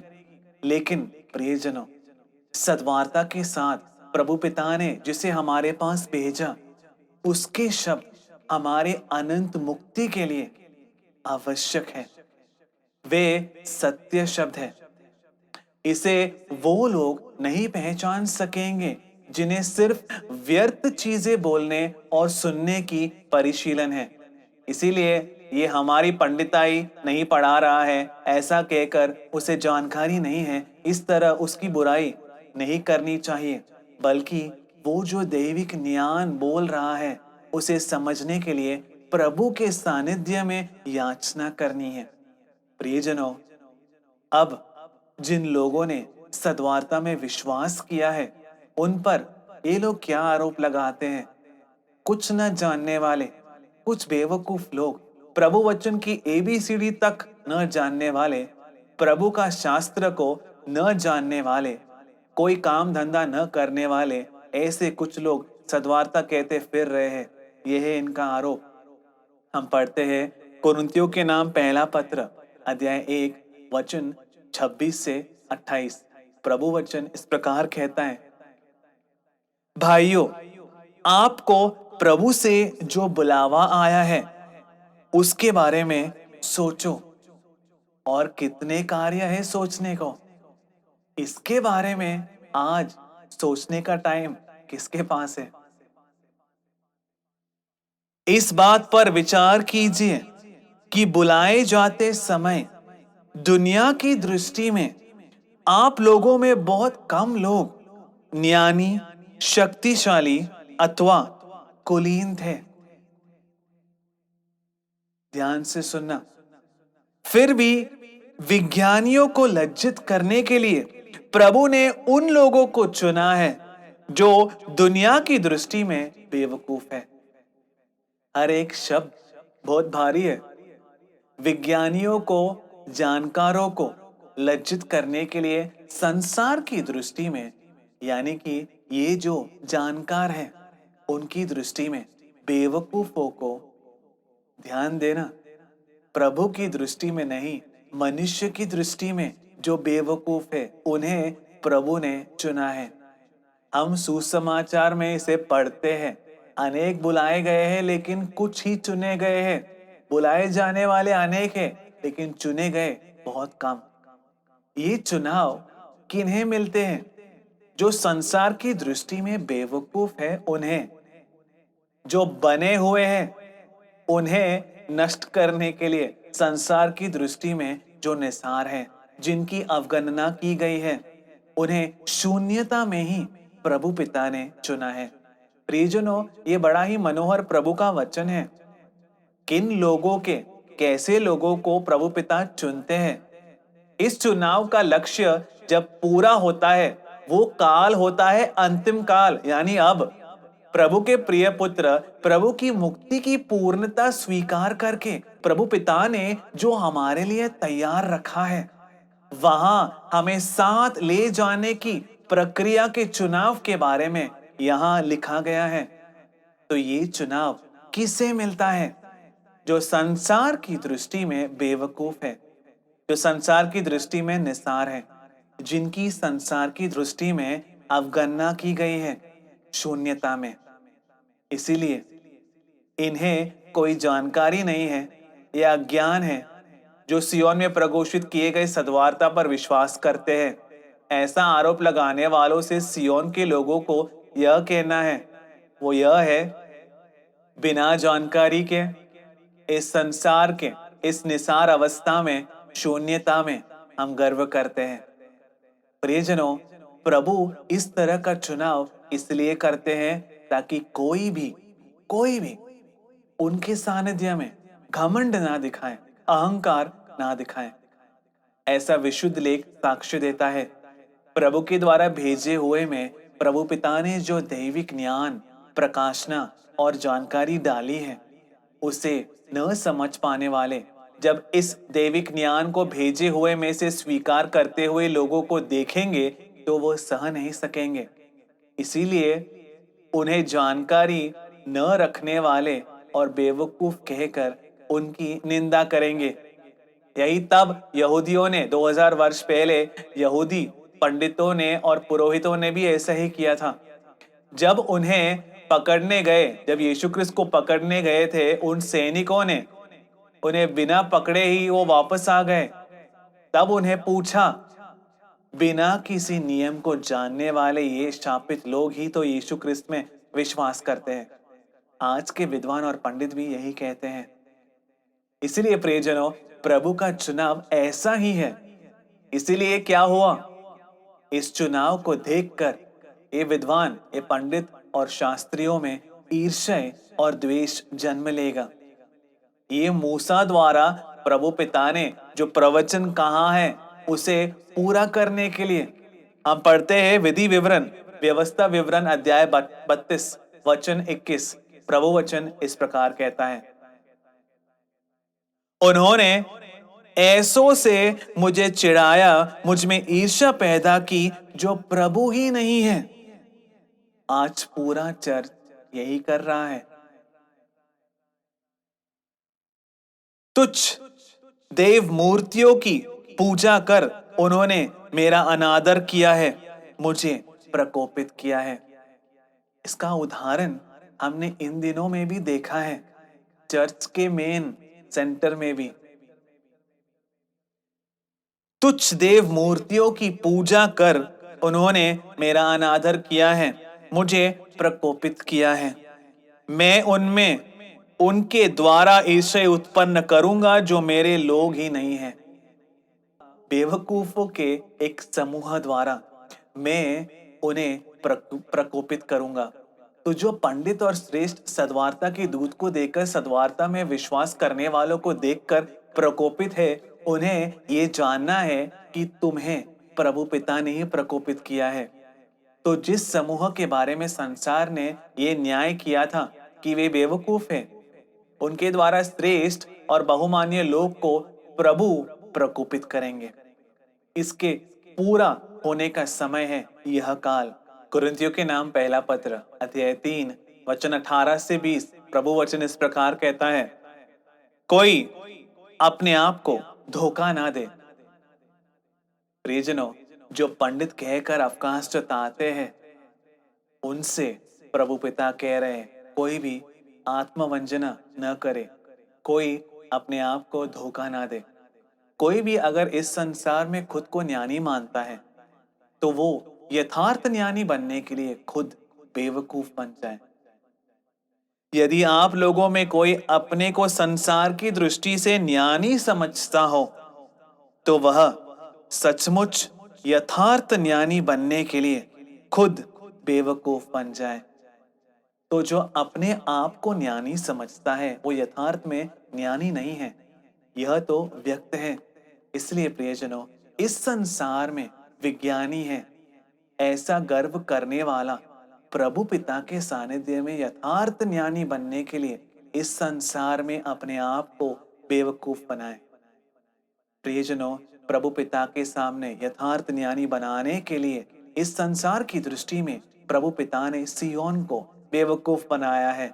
सद्वार्ता में विश्वास करने वाला समूह, जो विश्वास करने वाले हैं, वो भी ऐसे ही हैं, क्योंकि इस संसार का विज्ञान प्रभु पिता के सामने बेवकूफी है। तो जानकार और विद्वान, ये पंडित जो घमंड करते हैं कि उनके पास प्रभु के शास्त्र की पंडिताई है, बाइबल की पंडिताई है, वो प्रभु की दृष्टि में बेवकूफी है। यह परिशुद्ध आत्मा का प्रख्यापन है, यह परिशुद्ध आत्मा का साक्ष्य है। इसलिए हमें पता है, हमें सब कुछ पता है, हमने पढ़ा है। इसका अर्थ ये नहीं है, इसका ग्रीक मूल, इसका ग्रीक अर्थ सोर्स ये नहीं है, इसका हिब्रू सोर्स, इसका हिब्रू मूल ये नहीं है, ये है इसकी व्याख्या। सभा के पूर्व पिताओं ने यह पढ़ाया है। ऐसा अंगीकार जो ये पंडिताई अपनी पंडिताई पर घमंड दिखाते हैं, उसे प्रभु बेवकूफी पुकारता है, क्योंकि उनकी जानकारी से न उन्हें, न प्रभु पिता को और न ही उनकी मुक्ति को कोई लाभ होगा। तभी तो ये बेवकूफी हुई है। वो बुद्धिशालियों को, प्रभु पिता बुद्धिशालियों को उनके ही चालाकी में फंसाता है और बुद्धिशालियों के विचार व्यर्थ है, ऐसा लिखा है। यह सब साबित होने का समय है, अंतिम काल, यानी अब। इतने समय वो जिसे श्रेष्ठ और पंडिताई समझ रहे थे, वो वास्तव में बेवकूफी है। इसे इन लोगों के सामने जब प्रभु पिता साबित करेंगे, तभी ये वचन पूरे होंगे। इसलिए प्रियजनों, मनुष्य की हृदय की कठिनता, विश्वास त्याग, मनुष्य के अनुताप, पश्चाताप न करने का न्यायीकरण करने के लिए, ये व्हाइट वॉशिंग करने के लिए पंडिताई नामक मार्ग का उपयोग मत करो। आज यही होता है। आज अपने विश्वास त्याग, हृदय की कठिनता और अनुताप, पश्चाताप न करने का अवस्था का न्यायीकरण करने के लिए मनुष्य जिस वस्त्र का उपयोग करता है, वो है पंडिताई। हम पढ़ते हैं प्रेरित चरित्र अध्याय 13 वचन 38 से 41। प्रभु वचन इस प्रकार कहता है, भाइयों, आप यह जान लो, आपको पापों का मोचन यीशु ख्रिस्त द्वारा प्रघोषित किया गया है। ऐसे भी कार्य है जो मूसा के नियम द्वारा नीतिकरण प्राप्त नहीं करते, लेकिन विश्वास करने वालों को उसके द्वारा उनमें नीतिकरण मिलेगा। इसीलिए यह ध्यान रखो कि नबियों का यह कथन तुम्हारे साथ ना हो। निंदक हो, आश्चर्य करो और अप्रत्यक्ष हो जाओ, क्योंकि तुम्हारे दिनों में मैं एक प्रवृत्ति करने जा रहा हूं, किसी के भी कहने पर तुम विश्वास नहीं करोगे, ऐसी प्रवृत्ति। तो प्रियजनों, प्रभु पिता ऐसी प्रवृत्ति करने जा रहे हैं जिसमें किसी के भी कहने पर ये पीढ़ी विश्वास नहीं करेगी। इसीलिए प्रभु उनसे कह रहे हैं, निंदक हो, देखो, आश्चर्यचकित हो। आश्चर्यचकित होने का कारण क्या है? उनकी पंडिताई के कारण वो कभी भी न मान पाए ऐसी एक प्रवृत्ति, उनकी जानकारी न यकीन कर पाए ऐसी प्रवृत्ति प्रभु कर रहे हैं। अप्रत्यक्ष हो, गायब हो जाओ। ये अप्रत्यक्ष होना क्या है? ये गन्ना का पुस्तक, गन्ना का ग्रंथ अध्याय 16 पढ़ने पर समझ आ जाएगा। उसी को अप्रत्यक्ष होना कहा गया है। इसलिए प्रियजनों, सियोन में प्रभु पिता ने अपने भेजे हुए के द्वारा जो स्वर गूंजा है, वो अज्ञानता है, पंडिताई न होने के कारण है, ऐसा कहकर जो इसकी निंदा और परिहास करते हैं वो प्रभु पिता के क्रोध का शिकार बनेंगे। तो प्रियजनों, हमने देखा कि पंडिताई से या जानकारी से 2000 वर्ष पहले जीने वाले पुरोहितों और अधिकारियों के साथ क्या दुर्घटना हुई, और ये अपनी पूर्णता में इस काल में पूरी हो रही है। ये प्रभु की प्रजा को इसे पहचानना है। प्रभु पिता के ज्ञान को, प्रभु पिता के शब्दों को, उनके वचनों को न समझ पाने के कारण ये जानकारी न होने का नतीजा है। इस तरह दोष लगाकर जो इसका परिहास कर रहे हैं वो यथार्थ में विनाश की ओर बढ़ रहे हैं। ये प्रभु वचन हमें जानना है। प्रियजनों, प्रभु वचन हमें दोबारा याद दिला रहा है कि अच्छाई को बुराई और बुराई को अच्छाई पुकारने वालों को हाँ कष्ट। जो प्रकाश को अंधकार और अंधकार को प्रकाश मानता है उसको हाँ कष्ट। इसलिए संसार का ज्ञान या संसार की जानकारी मिल गई है, ये सोचकर बाइबल कॉलेज में पढ़कर कई पीएचडी लेकर बाइबल में लिखे कई वचनों के ग्रीक मूल या हिब्रू मूल या लैटिन मूल पढ़कर या पंडिताई के कई पुराने पुस्तक पढ़कर या सभा के पिताओं की व्याख्याओं को जानकर दैविक ज्ञान मिले, ये जरूरी नहीं है। प्रियजनों, एक मनोहर प्रभु पिता का वचन प्रभु ज्ञान की आत्मा द्वारा हमें देते हैं। हम पढ़ते हैं ज्ञान का पुस्तक अध्याय 9 वचन 6। प्रभु वचन इस प्रकार कहता है, वास्तव में यदि मनुष्य के बीच कोई पूर्ण हो, वास्तव में यदि मनुष्यों के बीच कोई पूर्ण हो, किंतु अगर उसके पास आपसे आने वाली ज्ञान न हो तो वह कुछ नहीं है।